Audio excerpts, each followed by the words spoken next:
Have you ever felt you were being manipulated by excessive praise or empty adulations so that you would press on with a difficult task without question? We don't have to manipulate our team to properly motivate them. Be honest and realistic with the tasks and requirements we assign to our team. Set them up for success even when you have few resources to do so. Help your team win by doing your part to eliminate obstacles and to maximize existing resources so your team members can achieve success. Continue to assess and refine how you motivate your team to build genuine work relationships based on trust and mutual respect, never manipulation. Please enjoy the episode. Welcome to the Finance Leader Podcast, where leadership is bigger than the numbers. I am your host, Stephen McLean.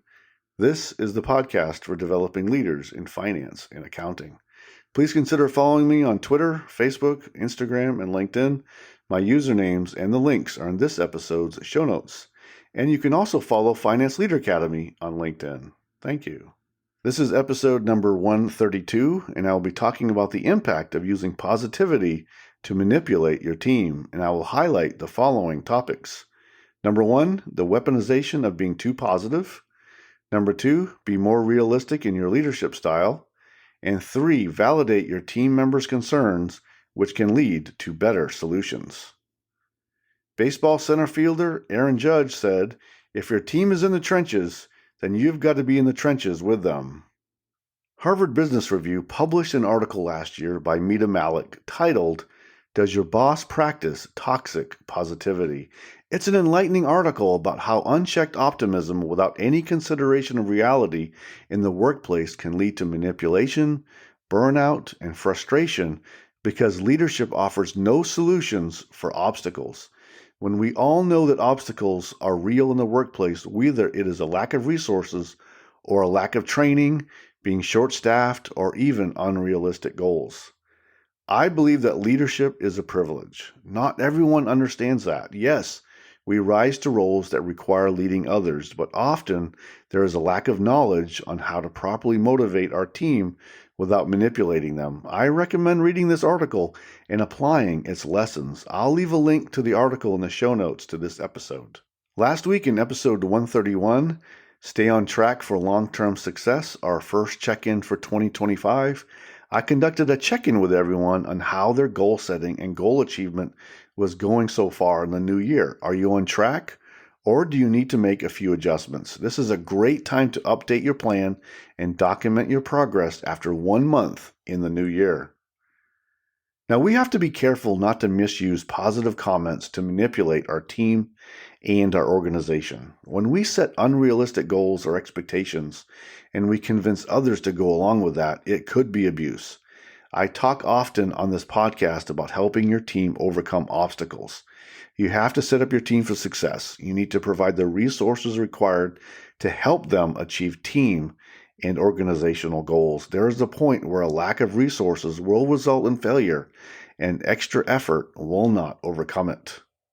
Now, most of you know I served in the Army for a career, and we were expected to never fail and to never make an excuse, so I understand this situation.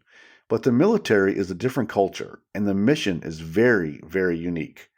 In the business environment, you are not literally in violent combat fighting to the last person for a national strategic objective, where your very freedom could be at risk. In the business environment, you are making sales to achieve a profitable situation. Two entirely different cultures and two entirely different missions and required commitment. So ensure your business is properly resourced so your people can achieve the organizational goals or make the adjustments based on the resources you have. The author, Mita Mallik, walks us through the weaponization of positivity. She says, and I quote, "No matter how bad or stressful the situation is, or how difficult the circumstances, they convince themselves that simply acting happy or thinking positive will change the outcome." End quote. These same leaders push this unrealistic approach to their teams. Team objectives must have matching resources with realistic expectations. When we lead, we help our team members achieve their goals through coaching, training, and mentoring. The weekly team meeting and the one-on-one meetings you have with each person helps to provide an opportunity to address issues to overcome. How do you know you are being manipulated? Are you required to maintain a fake persona no matter the circumstances? Is happiness required at work at all times? Does your boss use excessive flattery to get you to perform impossible tasks or achieve impossible outcomes? If this is happening to you, then make a plan to address it. Why is this so critical for finance leaders? We need to ask ourselves if the plan or goal set out by the board and executive team makes sense. For example, as CFO, you need to state your opinion if the level of resources committed matches the growth that is expected. If the CEO wants to stay flat in the budget, but grow revenue 30% year over year, is that possible? What additional resources will be required, or what resources need to be reallocated to make this happen? Can it happen? Some may say that it is our job to make it happen, but it is also our job to not practice groupthink. Do everything you can to help shape and achieve realistic organizational goals. The important point for us all is to be careful about surrounding yourself with yes people. We want people to follow directions, absolutely, but we also want people to question the status quo, to question when things don't make sense. If you want to increase your chance of failure, surround yourself with people who won't question one decision you make.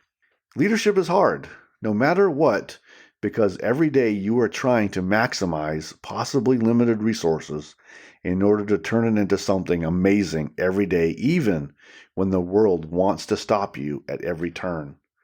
Let's do everything we can to set realistic expectations and to treat people fairly and with dignity. The other side of this article is to take notice if you are being manipulated.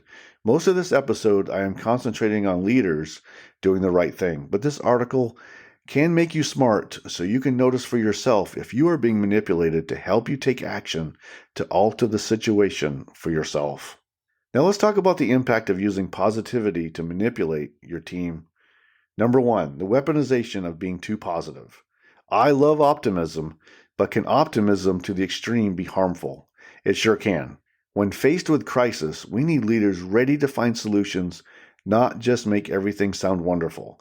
Should you be a leader building confidence? Definitely. Instead of doom and gloom? Of course. Again, yes, so it comes down to our approach. Be honest. Take charge and lead your team without the fluff. Now, trickery becomes apparent.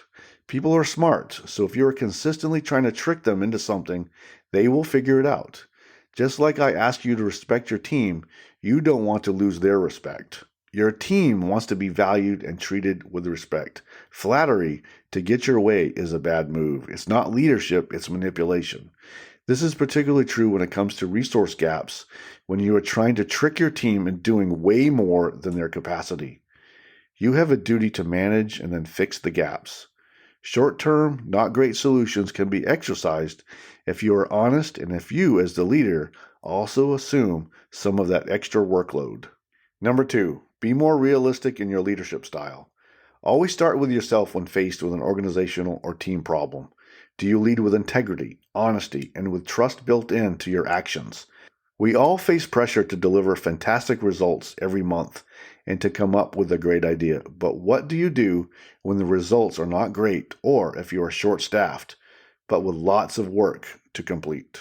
There are many ways to attack a staff resource problem. Set your priorities, which means you have to direct more on what projects get worked first. Protect your team's time from unwanted and less important requests, and cancel wasteful meetings. This again is a way to protect time. And another lever you can pull, change your processes. Make sure your processes are easier so you can save time and eliminate some frustration. Be truthful and authentic in all your communication and how you treat people. That's basic leadership. Treat your team right, take care of them, and they will take care of you, including doing extra when it is required. But you as a leader has to show up first. Self-awareness is a necessary skill, but seek feedback on how you speak to your people and how you motivate your team. Number three, validate your team members' concerns, which can lead to better solutions. I always encourage leaders to be great listeners. Don't be dismissive. Listen and comprehend. I had to learn to be an active listener over the years, and I am still learning. I realized I needed to change when I was a unit commander in the Army, and I had just started my MBA program. Active listening was a key topic, and I dove in. You have to be deliberate when listening. You need to drop everything and turn to the person who is talking and validate what you are hearing. The next step is to apply what you learn from your team. You should be able to learn something significant that can make a positive difference. Next is to develop a realistic plan when faced with a problem. Take the lead, and I expect you to sacrifice also. Sacrifice right along with your team if you need to make drastic changes. Now, as finance leaders, we face a myriad of problems while trying to determine why something happened. And we have to give direction to our team on what data to pull or what type of information should be analyzed. We may need to try different things to help senior leaders make better decisions. The pressure is great indeed to figure out something, and often quickly. And often the data doesn't support what we projected to happen. So how do you deliver such news? And how do you motivate your team to find a better solution? When things go wrong, we can blame, or we can find solutions. We can choose to manipulate our team, or we can become the leader our team deserves by leading the process, by leading with integrity and not with coercion or tricks or even manipulation. Now, for action today, the great leaders know how to listen to their team members, especially to the team member with vast experience. I'm also assuming that leaders want to make a genuine contribution to making a difference without using manipulation to get what they want during tough situations. I recommend you assess your process for getting people on board when faced with a tough problem. How do you address the workload, and how do you address performance improvement?